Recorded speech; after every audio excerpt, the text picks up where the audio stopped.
اور غروب آفتاب سے ہمارا اختتام رمضان ہو جائے گا، اور اس کے بعد ہمارا مہینہ شروع ہو جائے گا شوال المکرم کا، غروب آفتاب کے متصل بعد ہی وہ ہمارا شوال کا مہینہ شروع ہو جائے گا۔ یاد رکھیے، شریعت نے بڑا عجیب آسان ماحول دیا ہے۔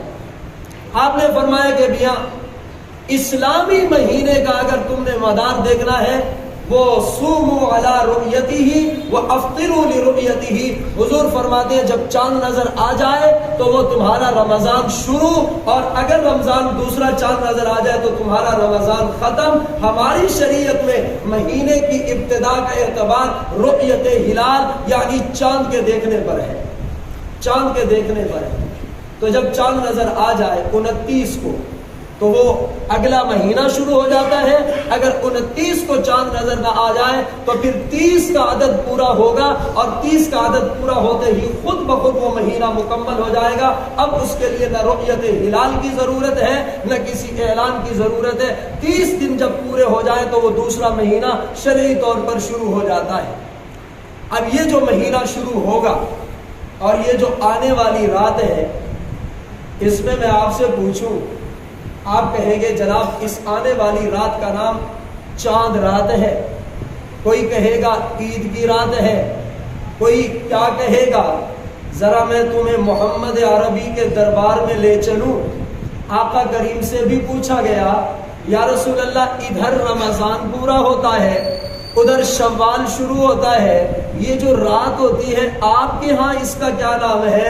حضور نے اس رات کا نام نہ چاند رات کہا ہے، نہ حضور نے اس کا نام عید کی رات کہا ہے۔ حضور نے کہا ارے میری امت والو، میں محمد عربی سے پوچھو تو میں تمہیں بتاؤں، اس کا نام لیلۃ الجائزہ، انعام والی رات ہے، انعام والی رات۔ اس رات اللہ اپنے بندوں کو انعام دیں گے، انعام۔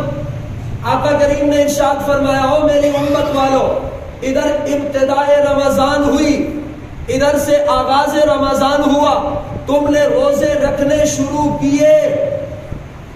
آقا فرماتے ہیں روزانہ افطار کے وقت اللہ روزانہ افطاری کے وقت 10 لاکھ افراد کو جہنم سے رہائی کا پروانہ عطا کرتے ہیں، 10 لاکھ۔ اور جب آخری روزہ ہوتا ہے اس کی افطار کے وقت آقا کریم نے فرمایا اس دن رب کی رحمت اتنی برستی ہے کہ 10 ضرب 10 کر کے جواب آتا ہے۔ آقا فرماتے ہیں اس ایک آخری افطاری کے وقت اللہ 1 کروڑ انسانوں کو جہنم سے آزاد فرماتے ہیں۔ یہ لیلۃ الجائزہ، انعام والی رات، انعام والی رات۔ اس کے بارے میں حضور صلی اللہ علیہ وسلم نے مختلف ارشادات فرمائے۔ ایک تو حضور کا ارشاد یہ ہے میرے بندو، میری امت والو، 5 لیال لا يرد فیہن الدعاء، حضور نے فرمایا اللہ نے میری امت کو 5 راتیں ایسی دی ہیں ان میں میرے امتی کے ہاتھ اٹھانے کی دیر ہے، رب اس کی کسی دعا کو بھی مردود نہیں بلکہ ہر دعا کو قبول فرما لیتے ہیں۔ 3 راتیں تو ہیں ذی الحج کی، لیلۃ الترویہ، لیلۃ عرفہ اور لیلۃ النحر۔ 8ویں ذی الحجہ کی رات، 9ویں ذی الحجہ کی رات اور 10 ذی الحجہ کی رات۔ آقا فرماتے ہیں یہ 3 راتیں ایسی ہیں ان میں تمہارے دعا مانگنے کی دیر ہے، ادھر قبول ہونے میں دیر نہیں لگے گی۔ اور دوسری 2 راتیں وہ آقا فرماتے ہیں یہ 2 راتیں ہیں، ایک لیلۃ الفطر ہے، عید الفطر کی رات، جب بندہ بیٹھ کے رب سے دعا مانگتا ہے، کوئی بھی دعا ہو، اپنی دنیا کی، اپنی آخرت کی، اپنے کاروبار کی یا اپنی پریشانیوں کی، ادھر میری ذمہ داری نہیں، آپ کی دی ہوئی وارنٹی نہیں، یہ اس پیغمبر نے وارنٹی اور گارنٹی دی ہے جن کی زبان سے کبھی جھوٹ کا ایک حرف بھی نہیں نکلا۔ وہ فرما رہے ہیں میں ضمانت دیتا ہوں دعا مانگنے کی دیر ہے، رب تیری ہر دعا کو قبول کر لیں گے۔ اور ہم نے یہ رات کہاں گزار دی؟ ہم نے کہا آج تو شاپنگ کرنی ہے جناب، آج تو کاروبار کرنا ہے، آج تو ہوٹلوں میں جانا ہے، آج تو خوشیاں منانی ہے۔ سنو مسلمانوں، یہ تم سے غلطی ہو گئی، تم سے بھول ہو گئی، تمہیں بھلوا دیا گیا۔ تم نے پورا مہینہ محنت کی، تم نے کبھی تراویح میں سر سجدے میں ڈالا، کبھی تم نے صبح صادق سے لے کر غروب آفتاب تک اپنے آپ کو بھوکا پیاسا رکھا۔ حضور فرماتے انعام اور اجر آج ملنا ہے، اور ادھر انعام مل رہا ہے، اور ادھر حضور کا امتی بازاروں میں مستیاں کر رہا ہے۔ خدا کی قسم اسے انعام نہیں، اسے سزا ملے گی۔ مزدوری کی ہے، محنت کی ہے، جتنا ہو سکا اتنا تو کیا ہے، اتنا تو کیا ہے۔ یہ الگ بات ہے، یہ الگ بات ہے کہ ہم حق ادا نہ کر سکیں۔ رسول اللہ صلی اللہ علیہ وسلم نے ایک دن آیت پڑھی، کانوا قلیلا من اللیل ما یہجعون وبالاسحار هم یستغفرون۔ حضور نے آیت پڑھی، فرمایا او میری امت والو، اللہ کو تو وہ بندے پسند ہیں جو رات کو بہت کم سوتے ہیں، ساری رات اللہ کی عبادت کرتے ہیں، اور جب سحری کا وقت ہوتا ہے تو معافی مانگنا شروع کر دیتے ہیں۔ حضور نے یہ آیت پڑھی، سیدہ طاہرہ عفیفہ کائنات صدیقہ بنت صدیق رضی اللہ تعالی عنہ فوراً بول پڑی، کہا یا رسول اللہ مسئلہ سمجھ نہیں آیا۔ کہا عائشہ کون سا؟ کہا یا رسول اللہ ابھی آپ نے آیت کون سی پڑھی ہے؟ آقا کریم نے آیت پڑھی۔ کہا یا رسول اللہ مسئلہ یہ نہیں سمجھ آیا، قرآن کہتا ہے کہ وہ نیک لوگ ساری رات عبادت کرتے ہیں اور سحری کے وقت معافی مانگنا شروع کر دیتے ہیں، یہ سمجھ نہیں آیا کہ کی تو ساری رات عبادت ہے، یہ معافی کس چیز کی، یہ استغفار کس چیز کا؟ حضور مسکرا دیے، فرمایا یا حمیرہ، کتنا پیارا لقب ہے، یا حمیرہ، اور میری پیاری حمیرہ تو نے بڑا پیارا سوال کیا ہے۔ یہ نیکی کے بعد استغفار اس بات کا ہے، اللہ کو کہہ رہا ہے ما عبدناک حق عبادتک، اللہ جیسے تیری عبادت کا حق تھا ہم وہ عبادت نہ کر سکے، ما عرفناک حق معرفتک، جیسے تیری پہچان کا حق تھا ہم تجھے نہ پہچان سکے، اس لیے تو ہمیں معاف کر دے۔ یہ استغفار سیدنا صدیق اکبر رضی اللہ تعالی عنہ فرمایا کرتے تھے، ارے مسلمانوں جب تمہیں کسی نیکی کی توفیق مل جائے تو اس کے بعد دو کام کیا کرو، ایک الحمدللہ اور دوسرا استغفر اللہ۔ الحمدللہ اس بات پر کہ توفیق تو مل گئی، جتنا ہو سکا وہ میں نے کیا، اور استغفار اس بات کا کہ اللہ تیری عبادت کا حق ادا نہ کر سکے۔ اس لیے یہ آج آخری دن ہے، یہ آخری لمحات ہے، یہ مجھے اور آپ کو پیغام دے رہے ہیں۔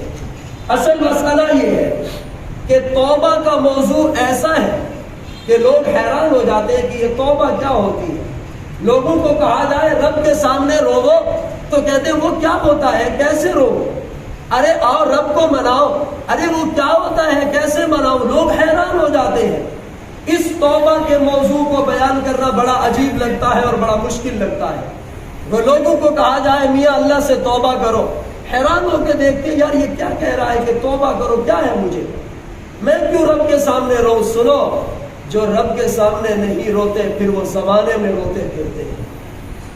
یہ تمہیں یہاں بار بار کہا جا رہا ہے رب کے در پہ آ جاؤ، خدا کی قسم وہ رب تم سے راضی ہو گیا تو جنت تو جب ملے گی اسی دنیا کو وہ تمہارے لیے جنت بنا کے رکھ دے گا۔ اس کے لیے کون سا مشکل ہے؟ آؤ تو صحیح رب کے دور پر، رب کے در پہ آؤ۔ وہ دیکھو سامنے سیدنا ابو ہریرہ رضی اللہ تعالی عنہ حضور کے لاڈلے اور پیارے صحابی موجود ہیں۔ عورت آئی کہنے لگی حضرت پردے میں بات کرنی ہے۔ ابو ہریرہ نے فرمایا ارے عورت پوچھو، کہنے لگی حضرت تنہائی میں بات کرنی ہے۔ حضرت نے آدمیوں کو ایک طرف کیا، عورت آئی کہنے لگی حضرت مسئلہ یہ ہے میں نے جرم کیا اور ایسا جرم کیا میں بے چین ہوں، مجھے چین نہیں آتا۔ سیدنا ابو ہریرہ نے فرمایا ارے تو نے کون سا جرم کر لیا؟ کہنے لگی حضرت 3 جرم کیے ہیں، انی زنیت وولدت وقتلت، میں نے زنا کیا، پھر میرا بچہ پیدا ہوا، پھر میں نے اس بچے کو قتل کر دیا. جس دن سے میں نے بچے کو قتل کیا ہے مجھے چین نہیں آتا, مجھے سکون نہیں آتا.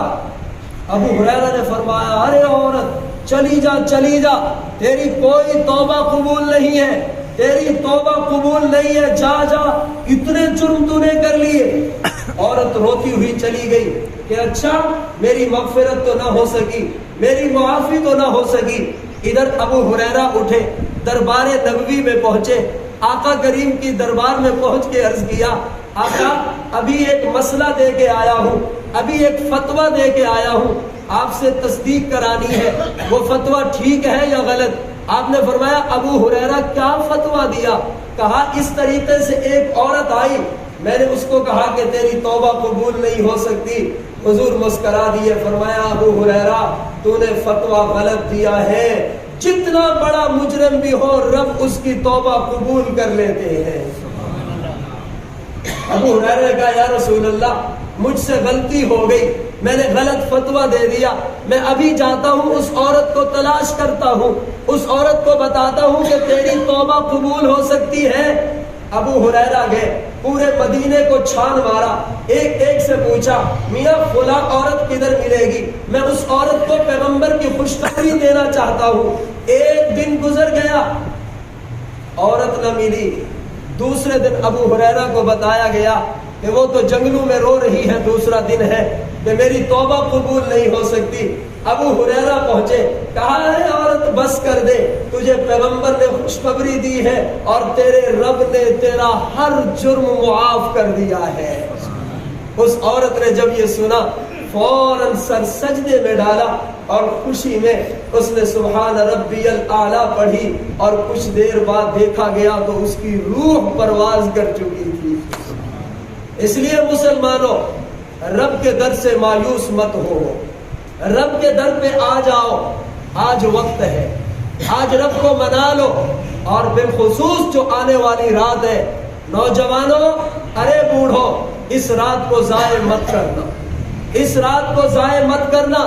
حضور صلی اللہ علیہ وسلم نے ارشاد فرمایا من احیا لیلۃ العیدین, جس نے عیدین کی راتوں کو زندہ کیا یعنی عبادتیں کی اور عبادت میں گزارا. حضور فرماتے ارے عید کی رات عبادت کرنے والے, ارے رب کو منانے والے, میدان محشر ہوگا, ہر بندہ گھبرایا ہوگا. حضور فرماتے عید کی رات عبادت کرنے والا میدان محشر میں بڑا مطمئن ہوگا, اسے کوئی گھبراہٹ نہیں ہوگی, اس کو کوئی وحشت نہیں ہوگی, وہ بڑے مزے سے وہاں کھڑا ہوگا کیونکہ اس نے عید کی رات بھی اپنے رب کو نہیں بھولا ہے. ہاں یہ مسئلہ یاد رکھو کہ ساری رات جاگنا کوئی فرض واجب نہیں ہے. جتنا آپ سے ہو سکے کبھی تلاوت میں, کبھی ذکر میں, کبھی درود شریف میں, کبھی نوافل میں, جو آپ سے عبادت ہو سکتی ہے. حتیٰ کہ اگر آپ اپنے گھر میں بیٹھ کر اپنے بال بچوں کے ساتھ پیار محبت کی باتیں کریں, الفت کی باتیں کریں, شریعت کے خلاف بات نہیں, شریعت کے خلاف بات نہیں. یہ نہیں کہ ماں باپ بیٹھے ہیں اور بچے بھی بیٹھے ہیں اور فلمیں دیکھی جا رہی ہیں, بے حیائی کی باتیں ہو رہی ہیں, ایسا نہیں. پیار محبت کی باتیں, رب سے بھی تعلق, رب کی مخلوق سے بھی تعلق. ارے انعام دینے والا تجھے ایسا انعام دے گا, تیری دنیا بھی جنت, تیری قبر بھی جنت, اور آخرت میں تو تجھے گھبراہٹ نہیں, بلا حساب جنت میں پہنچ جائے گا. اس لیے محترم ساتھیوں اس دن کو اور اس لمحے کو قدر سے دیکھو. اور آخری مسئلہ کہ اس موقع پر اکثر حضرات صدقۃ الفطر دے چکے ہیں, لیکن جنہوں نے نہیں دیا یا کم دیا ہے ان کو بھی جائزہ لینا چاہیے کہ ہمیں صدقۃ الفطر مکمل ادا کرنا چاہیے. 1 کروڑوں کا مالک, کروڑوں کا مالک, ارے وہ بھی 250 روپے اٹھا کے آ رہا ہے, اور ایک دیہاڑی دار بیچارہ جس کی 700 دیہاڑی ہے وہ بھی 250 روپے لے کے آ رہا ہے. ارے کروڑوں کے مالک تجھے حیا نہ آئی, تجھے لحاظ نہ آیا کہ جس رب نے دولت دی ہے اس کے کہنے پر, اس پیغمبر کے کہنے پر تو جو کے اعتبار سے دے دے, تو کھجور کے اعتبار سے دے دے, تو کشمش کے اعتبار سے دے, یہ تیرے سر کی زکات ہے, سر کی. اور سر کی زکات کتنی دو گے؟ 250 روپے. بلکہ حالات تو یہاں تک پہنچ گئے کہ 250 پر بھی مفتی صاحب کو کئی جوابات دینا پڑتے ہیں. ہاں ادھر ضربے لگاتے ہیں مفتی صاحب. گندم تو ہے ماشاءاللہ 4,000 روپے اور 2 کلو کے 200. ارے مفتی تو نے جرم کر دیا, تو نے 50 کیوں بڑھا دیے؟ یہ بھی جرم بن گیا ہے. ہمارے ساتھ تو یہ روزانہ مسئلہ بن رہا ہے. یاد رکھیے اصل یہ ہے کہ آپ جنس دو. آپ گندم دے دو, آپ جو دے دو, آپ کھجور دے دو, آپ کشمش دے دو. لیکن اگر آپ جنس نہیں دے رہے پھر آپ نے اس کی جو قیمت دینی ہے وہ پوری 100 ضرب 2 نہیں کرنا. پھر اس کی جنس کے 3 درجے دیکھے جاتے ہیں, اعلیٰ, اوسط, ادنا. پھر اس کی درمیانی قیمت لگائی جاتی ہے. اس لیے 250 روپے جو آپ کو بتائے گئے وہ بالکل ٹھیک بتائے گئے ہیں, لیکن یہ غربا کے لیے ہے. ارے طبقہ عمرا امیروں اگر 250 روپے کے اعتبار سے دیا ہے تو خدا کا واسطہ تمہارا صدقہ فطر تو ادا ہو گیا, لیکن تم نے حق ادا نہ کیا. حق یہ تھا کہ اپنے گھر کے بعض افراد کا, ارے جو کے اعتبار سے میں جانتا ہوں اس وقت بھی مجمع میں موجود ہوں گے جن کو میں نے بتایا اور انہوں نے کھجور کے اعتبار سے صدقہ فطر دیا ہے 2100 روپے فی نفر. کہہ لگے مفتی صاحب آپ بنا کے دے. ہمیں تو مسئلے کا پتہ ہی نہیں تھا, ہم نے تو یہی دیکھا ہوا تھا کہ 250 روپے دینے ہیں. ان کو بتایا. الحمدللہ عمل کرنے والے بھی موجود ہیں. آپ بھی عمل کرنے والے بنو. اللہ جل جلالہ اس دن کی برکتیں ہم سب کو نصیب فرمائے, اور رمضان المبارک میں جو عبادات کی گئی ہیں اللہ وہ سب ہماری عبادات کو قبول فرمائے. وآخر دعوانا ان الحمدللہ رب العالمین.